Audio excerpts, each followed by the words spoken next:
Hariom friends Odia online channel आपको स्वागत। आज भिडियो आसन जाना मेष राशि व्यक्ति जुलाई 2022 किपर रही अच्छी आसुवा जुलाई मास आपंकर जीवन में कौन सब परिवर्तन आणिक आसुच्छी ग्रह मान राशि परिवर्तन कौन सब परिवर्तन आपंकर जीवन में चाकरी क्षेत्र व्यापार क्षेत्र पारिवारिक स्थिति आर्थिक जीवन लव लाइफ और आपण स्वास्थ्य प्रति क्षेत्र विषय आम भिडियो चर्चा करवा।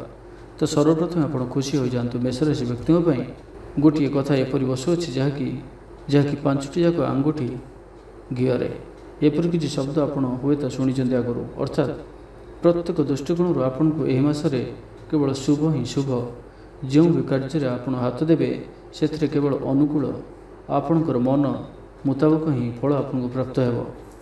तो भिडियोटी को निश्चित रूप शेष पर्यंत देखूँ क्यों प्रकार यही मासटी आपंक सुनेली समय रहिबार अछि। देखंतु एही मासर प्रत्येक दिन ही आपंक बहुत ही विशेष अटे। एथिपई एही समय को आपण व्यर्थ भाव में जीवाक दियंतु नाही। प्रत्येक दिन ही आपंक किछि नुआ ही आनिकरी आसिबो। प्रत्येक दिन आपंक किछि महत्वपूर्ण ही साब्यस्त हेबो। ग्रह गोचर किछि एही प्रकार रहुचंती कि आपंक उपलब्धिर रास्ता मान खोलुचंती। एही मासरे तीनोटी ग्रह मानकर राशि परिवर्तन हेबो। शुक्र मंगल और सूर्य और एही तीनोटी जाक ग्रह ही आपंक शुभ परिणाम आणिक आसुचंती। जेते भी कठिन समय आपंक ए पर्यंत आपंकर रहुथिला तो सेसबुर अंत निश्चय ही देखा मिलिबो। तो आसंतु आरंभ करिबा प्रथमे राशिर स्वामी मंगल ग्रह मंगलंकर राशि परिवर्तन बहुत ही महत्वपूर्ण अटे। आपंकर राशिर स्वामी हेबा कारणरू आपंक ऊपर सबुठारु अधिक प्रभाव मंगलंकर राशि परिवर्तन ही होइथाय। किछि छोटिया मोटिया समस्या निश्चय भाव में आपंक मंगल किछि ना किछि देइथिबे। मानसिक चिंता भाई मान सहित संपर्क खराब किंबा आपंकर स्वास्थ्य को नहीं किसी समस्या देखा देइथिबो। देखंतु भाग्यस्थान को मंगल आसीजिबा कारणरू एही मासटी आपंक भाग्यशाली साब्यस्त हेबो। भाग्यर कारणरू बहुत ही अधिक धन रोजगार सुजोग आपको प्राप्त हेबो। आपंकर कुशाग्र बुद्धि तेजस्वी शरीर और आपंकर दृढ़ निश्चय और सबुठारु अधिक आपंकर आत्मविश्वास आपको निश्चय ही आगको नहीं करि जिवो। जहाँ ठाणी नेबे जहाँ चिंता करिवे ताको निश्चय ही पूरा करिपारिबे। कर्म कम और फल अधिक परि जोग बनुअछि। आपणक मध्यरे एही समय स्वाभिमान मध्य सबुठारु अधिक देखादेव। एही समय आपण काहा आगरे भी हाथ बढ़ाइबे नाही। निजर बल ही निश्चय आगको बढ़िबे। निजर बल ही आगको बढ़िबे। मंगलंकर कृपा कारणरू आपण प्रत्येक कार्य को न्यायपूर्वक करिवे। सत्यभाषी रहिबे। सठिक दिगरे कार्य करिवे। धार्मिक कार्य मध्य आपणकर अधिक रुचि देखादेव। यही समय जो मैंने भी विदेश यात्रा करने प्लान करुँच किंबा विदेश सहित जड़ित कौन भी कारोबार करने को चाहते तो आपण समय अत्यंत ही शुभ। आपन को 4 गुणा लाभ मिलवार संभावना बनुअछि।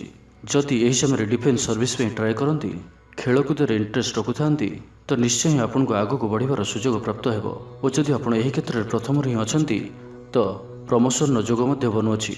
पूर्व मासरे कौन भी कारणरू किछि बाधा सृष्टि होइथिला ताहा मध्य दूर होइजिबो और आगको बढ़िबार सुजोग निश्चय ही आपको प्राप्त हेबो।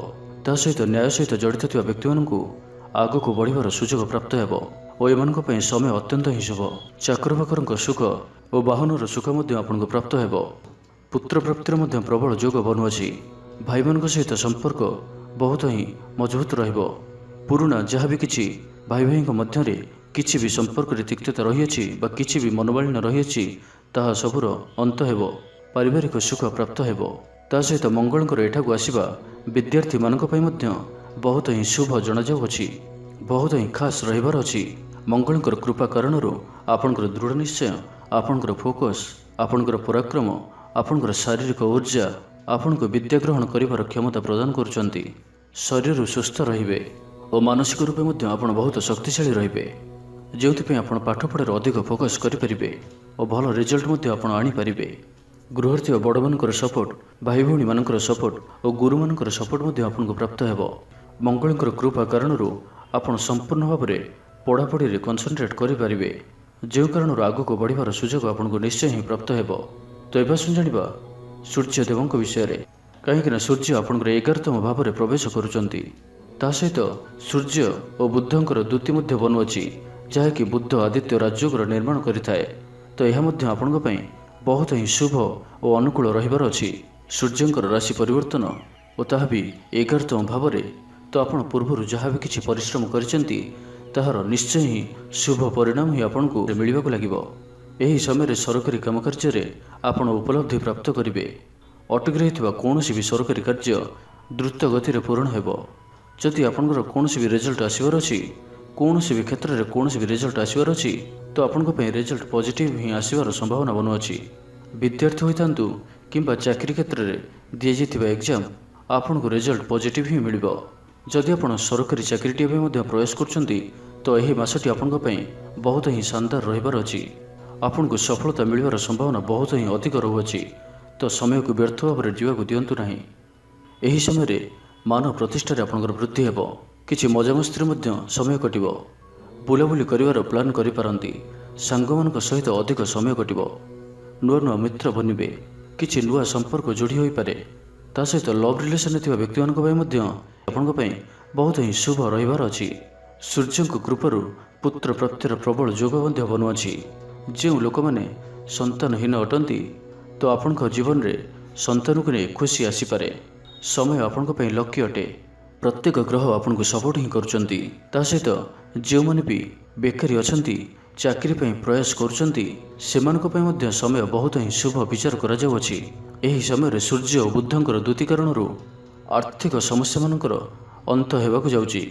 ଆର୍ଥିକ ସ୍ଥିତିକୁ ମଜବୁତ କରିବା ପାଇଁ ନୂଆ ନୂଆ ଅବସର ଆପଣଙ୍କୁ ପ୍ରାପ୍ତ ହେବ।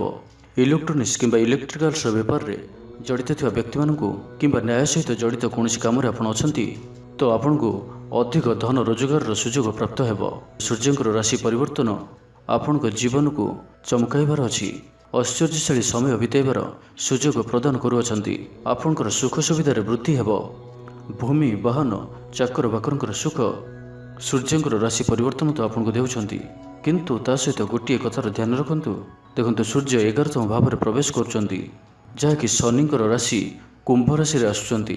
ସୂର୍ଯ୍ୟଙ୍କର 11ତମ ଭାବରେ ଆସିବା ଅର୍ଥ ଶନିଙ୍କର ଭାବରେ ଆସିବା ଓ ତାହା ବି କୁମ୍ଭ ରାଶିରେ। ଆପଣଙ୍କୁ ଗୋଟିଏ କଥାର ଅବଶ୍ୟ ଧ୍ୟାନ ରଖିବାର ଅଛି। ଏହି ସମୟରେ ଆପଣଙ୍କୁ କୌଣସି ବି କୁସଙ୍ଗ, ଖରାପ ପ୍ରବୃତ୍ତିର, ଖରାପ ଚରିତ୍ରର ବ୍ୟକ୍ତିମାନଙ୍କଠାରୁ ସମ୍ପୂର୍ଣ୍ଣ ଭାବରେ ଦୂରେଇ ରହିବାକୁ ପଡ଼ିବ ଓ କୌଣସି ବି ନିଶାଦ୍ରବ୍ୟ ସେବନଠାରୁ ମଧ୍ୟ ଆପଣଙ୍କୁ ସମ୍ପୂର୍ଣ୍ଣ ଭାବରେ ବଞ୍ଚିକରି ରହିବାକୁ ପଡ଼ିବ ଓ ମାଂସାହାରୀ ଭୋଜନ ମଧ୍ୟ ଆପଣଙ୍କୁ ଯଥାସମ୍ଭବ ଏହି ସମୟରେ ଆପଣ ତ୍ୟାଗ ରଖନ୍ତୁ ଓ ସବୁଠାରୁ ଅଧିକ ଯେତେ ବି ମିତ୍ର ହୋଇଥାନ୍ତୁ ନା କାହିଁକି, କୁସଙ୍ଗଠାରୁ ଆପଣ ଦୂରେଇ ହିଁ ରୁହନ୍ତୁ, କାରଣ ଆପଣ ଅଜାଣତରେ ମଧ୍ୟ କୌଣସି ବଡ଼ କ୍ଷତିରେ ପଡ଼ିପାରନ୍ତି, ଯାହାକି ଆପଣଙ୍କୁ ଆଗକୁ ପଶ୍ଚାତାପ ମଧ୍ୟ କରିବାକୁ ପଡ଼ିପାରେ। ଏହି ଗୋଟିଏ କଥାର ଆପଣ ବିଶେଷ ଧ୍ୟାନ ରଖନ୍ତୁ। ବାକି ପ୍ରତ୍ୟେକ ଦୃଷ୍ଟିରୁ ତ ଆପଣଙ୍କ ପାଇଁ ଗ୍ରହମାନଙ୍କର ସପୋର୍ଟ ଆପଣଙ୍କର ଜୀବନକୁ ଚମକାଇବାର ହିଁ ଅଛି। ତ ଏବେ ଆସନ୍ତୁ ଜାଣିବା ଶୁକ୍ରଙ୍କ ବିଷୟରେ। ଶୁକ୍ରଙ୍କର ରାଶି ପରିବର୍ତ୍ତନ ମଧ୍ୟ ଆପଣଙ୍କ ପାଇଁ ବହୁତ ହିଁ ଖାସ୍ ଅଟେ, ଯାହାକି ଆପଣଙ୍କ ପାଇଁ ବହୁତ ହିଁ ଶୁଭ ରେଜଲ୍ଟ ଆଣିକରି ଆସୁଛନ୍ତି। ଯେଉଁ ବି ବ୍ୟକ୍ତି ବିଦେଶକୁ ନେଇ କୌଣସି ପ୍ଲାନ୍ କରୁଥାନ୍ତି କିମ୍ବା ଆପଣଙ୍କର କୌଣସି ବି କାମ ଅଟକି ରହୁଥାଏ, ତ ଏବେ ଆପଣଙ୍କର କାମ ନିଶ୍ଚୟ ରୂପେ ହିଁ ହେବାକୁ ଲାଗିବ। ଆପଣ ଏହି ସମୟରେ ବିଦେଶ ଯାତ୍ରା କରିପାରନ୍ତି। ଯେଉଁ ବି ବିଦ୍ୟାର୍ଥୀ ବାହାରେ ରହି ପଢ଼ିବାକୁ ଚାହୁଁଛନ୍ତି, ସେମାନଙ୍କ ପାଇଁ ମଧ୍ୟ ରେଜଲ୍ଟ 100% ଅନୁକୂଳ ହିଁ ରହିବାର ଅଛି। ତା ସହିତ ଆଉ ଗୋଟିଏ କଥା କି ଏହି ସମୟରେ ଆପଣଙ୍କୁ ଆପଣଙ୍କ ଜୀବନସାଥୀଙ୍କ ଠାରୁ କୌଣସି ଏକ ବଡ଼ ଖୁସିର ଖବର ମିଳିପାରେ, କୌଣସି ବଡ଼ ଲାଭର ପ୍ରାପ୍ତି ହୋଇପାରେ। ଆପଣଙ୍କର ଜୀବନସାଥୀଙ୍କ ଜୀବନରେ କୌଣସି ଏକ ବଡ଼ ଉପଲବ୍ଧି ପ୍ରାପ୍ତ ହୋଇପାରେ।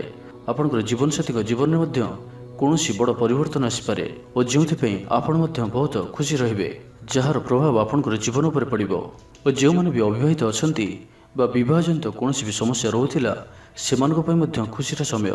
ଆପଣଙ୍କ ପାଇଁ ଭଲ ଜୀବନସାଥୀ ମିଳିପାରନ୍ତି। ତା ସହିତ ଲଭ୍ ରିଲେସନ୍ ପାଇଁ ମଧ୍ୟ ସମୟ ବହୁତ ହିଁ ଅନୁକୂଳ ରହିଅଛି। ଯଦି ଆପଣ ସିଙ୍ଗଲ ଅଛନ୍ତି, ତ ଆପଣଙ୍କ ପାଇଁ ଭଲ ପ୍ରସ୍ତାବ ଆସିପାରେ।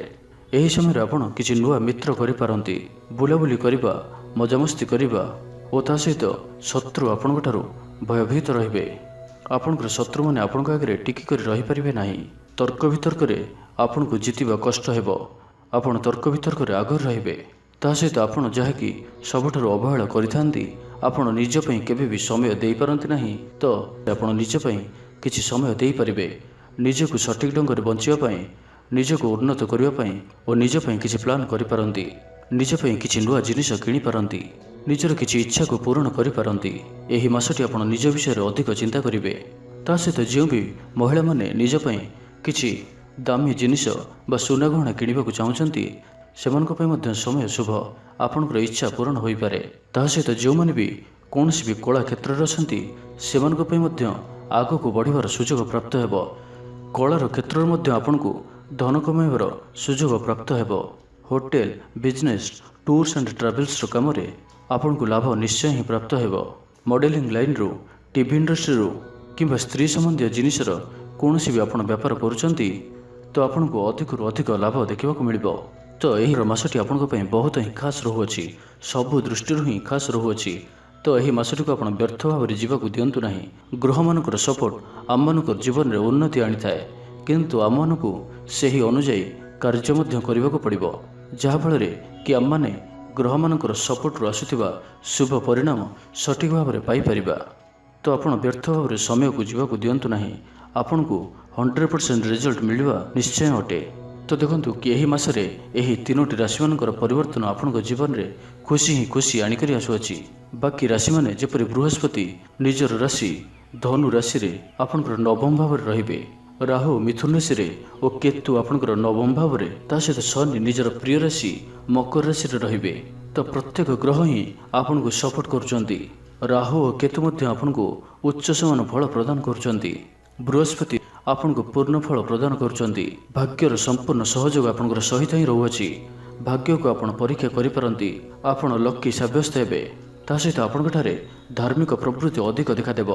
ଧାର୍ମିକ କାର୍ଯ୍ୟରେ ଅଧିକ ରୁଚି ରଖିବେ ଓ ଧାର୍ମିକ କାର୍ଯ୍ୟରୁ ଆପଣଙ୍କୁ ଲାଭ ପ୍ରାପ୍ତ ହେବ। ପାରିବାରିକ ସୁଖ ପ୍ରାପ୍ତ ହେବ। ପରିବାରକୁ ଆଗକୁ ବଢ଼ାଇବାର ସୁଯୋଗ ପ୍ରାପ୍ତ ହେବ।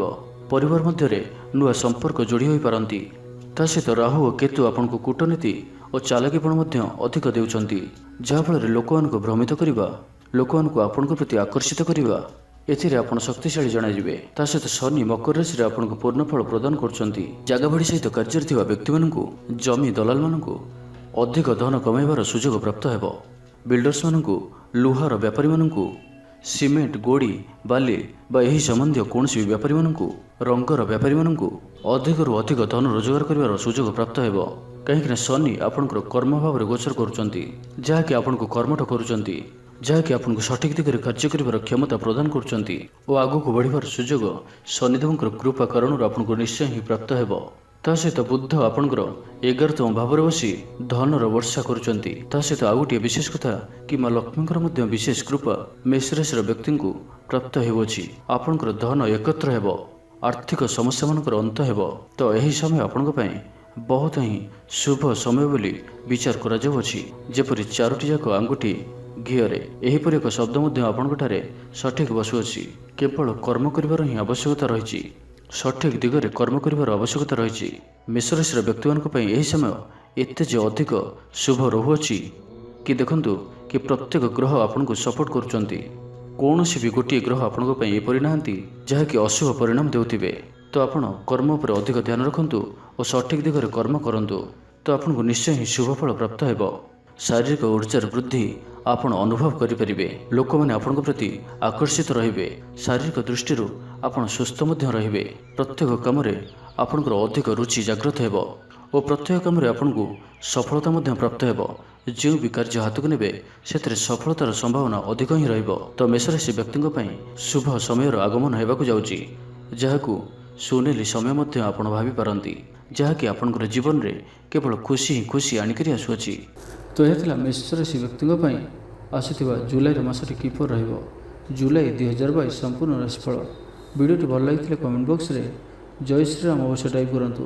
ଭିଡ଼ିଓଟି ଗୋଟେ ଲାଇକ୍ କରିବା ସହିତ ଆମ ଚ୍ୟାନେଲକୁ ସବସ୍କ୍ରାଇବ୍ କରନ୍ତୁ ଏବଂ ପାଖରେ ଥିବା ବେଲ୍ ଆଇକନ୍ ମଧ୍ୟ ପ୍ରେସ୍ କରନ୍ତୁ, ଯାହାଫଳରେ ଆମେ ଯେଉଁ ଭିଡ଼ିଓ ଅପଲୋଡ଼ କରିବୁ ତାହା ଆପଣ ସର୍ବପ୍ରଥମେ ପାଇପାରିବେ। ଧନ୍ୟବାଦ।